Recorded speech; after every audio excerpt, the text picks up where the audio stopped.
Me preguntaron por la Giro 4K y si vale la pena en 2026. Por eso decidí hacer este mini review actualizado a este año. Sin embargo, no te hagas muchas expectativas. Esta cámara fue un fracaso rotundo cuando salió y en este video te voy a contar los motivos.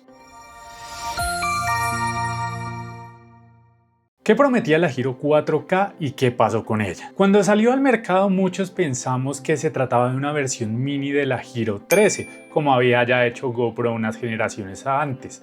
O si no era tan así, por lo menos era una puerta de entrada económica perfecta para los principiantes. Es pequeña, es liviana, pesa apenas 86 gramos y parecía algo ideal para quienes buscaban algo sencillo y sin tener que gastar una fortuna. Pero la realidad demostró lo contrario. No era nada parecido a la Giro 13, sus prestaciones eran malas y la verdad ni GoPro se esforzó mucho en venderla. Para mí esa cámara tiene 3 fallos gigantescos que terminaron por destruirla. Lo primero es el lente que traía la Giro 4K. El rango dinámico es horrible. Sí, en condiciones de buena luz en el exterior puede cumplir, pero solamente pasando de sol a sombra o que pase una nube y tape ligeramente el sol, ya empiezan los problemas. Y muchos de esos planos terminan siendo inutilizables. Cielos quemadísimos, sombras con muchísimo ruido, eran una constante y pues todo está mal. Lo segundo es que no tenía estabilización interna dentro de la cámara, por lo que obligatoriamente tocaba pasar todo el material por la aplicación de Quik para usar el Hyper Smooth. Y siendo sincero, mi experiencia con Quik es de las peores que he tenido con una aplicación.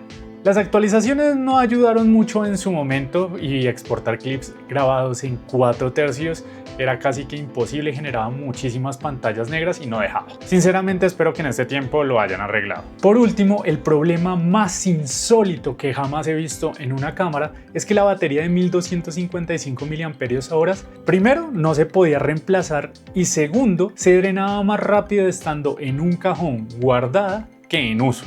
La dejaba guardada al 100%, iba a mirarla 2 días después y estaba en 0. Y estos 3 problemas inmensos, hay que sumarle además que solamente tenía grabación 4K a 30 FPS y nada más. La cámara lenta era en 2.7K a 60 FPS. Tenía un único modo de lente que era el ultra wide, que no está del todo mal la idea, pero pues a veces deformaba demasiado las tomas. Y que tenía USB-C y no se le podía conectar ningún receptor de micrófono, por lo tanto solamente tenías el audio del micrófono de la cámara y era muy malo.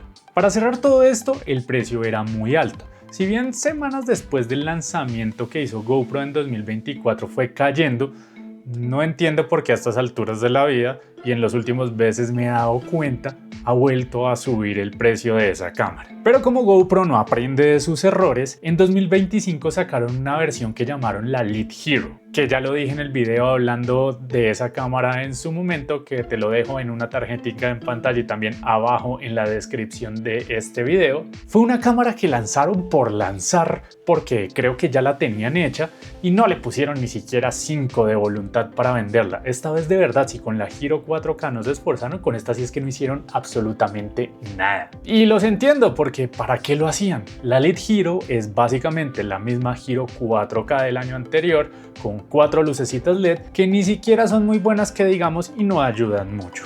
Además, el precio de la Lead Hero era totalmente ridículo, era mucho más cara que la Giro 4K y pues obviamente habían muchas mejores opciones de cámaras usadas del año anterior en el mercado e incluso de la competencia. ¿Vale la pena entonces comprar la Giro 4K o la Lead Hero en 2026? Definitivamente no, y de hecho nunca han valido la pena.